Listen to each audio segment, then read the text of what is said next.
Na Estetik Centrum ma priviedlo to, že nemám prirodzene dané pekné prsia a keďže súťažím v kategórii bikini fitness, kde je to skôr by som povedala ako nepísané pravidlo, tak si myslím, že tento zákrok mi dosť pomôže. Moje pocity po konzultácii s pánom doktorom sú veľmi dobré. Pán doktor je veľmi milý. Vysvetlil mi všetko, čo sa týka zákroku, operácie, ako to bude prebiehať a všetko, čo som potrebovala vedieť. Odpovedal mi na všetky moje otázky, čiže uistila som sa vo všetkom, čo chcem urobiť a som rozhodnutá, že chcem túto operáciu podstúpiť. Takisto je tu aj veľmi skvelý personál, usmievavý, cítila som sa tu veľmi dobre.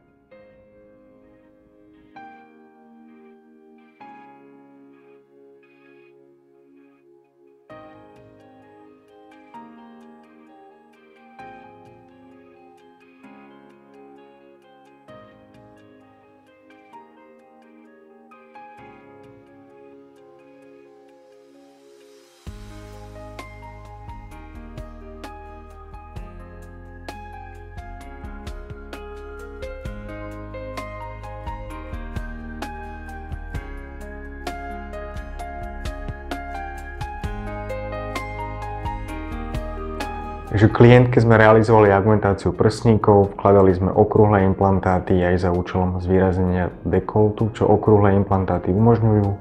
Zákrok trval 80 minút. Ránu sme zošili vstrebateľným podkožným stehom, ktorý nie je potrebné vyberať.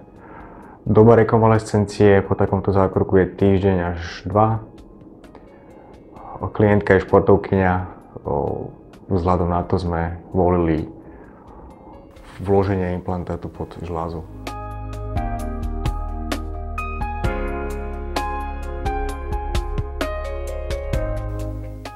Takže keď som sa zobudila prvýkrát po zákroku, cítila som sa zvláštne.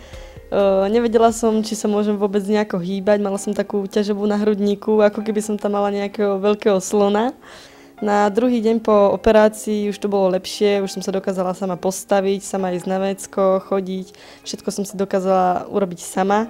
Nepotrebovala som k toho nikomu, samozrejme sestričky sem stále chodia, dávajú na mňa pozor, pýtajú sa ma, či niečo nepotrebujem, takže je to tu skvelé.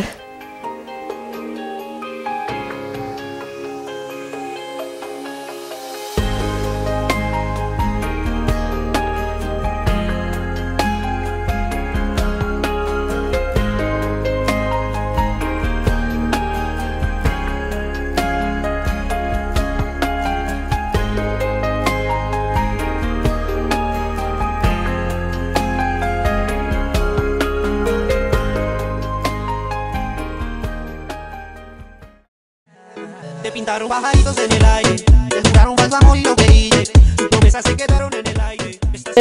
Takže som 3 mesiace po zákroku, cítim sa už úplne skvelé, robím už fakt, že všetko. Cvičiť som začala pomerne dosť skoro, čo som veľmi rada, keďže som pripravená súťaže.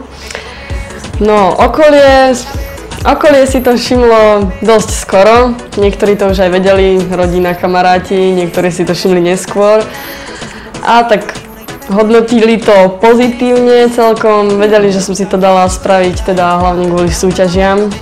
Či mi to už pomôže alebo nie, to neviem, ale ja som spokojná, že som podstúpila túto operáciu. Každá žena sa chce cítiť krásna a myslím, že každá žena, ktorá si dá spraviť prsia, sa cíti sebavedomejšie, pretože je to také ženské a nie je to nič strašné podľa mňa si dať spraviť prsia a cítiť sa tak lepšie.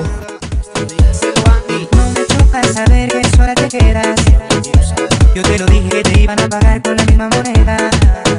Y aunque yo sé que eso a ti te está causando dolor.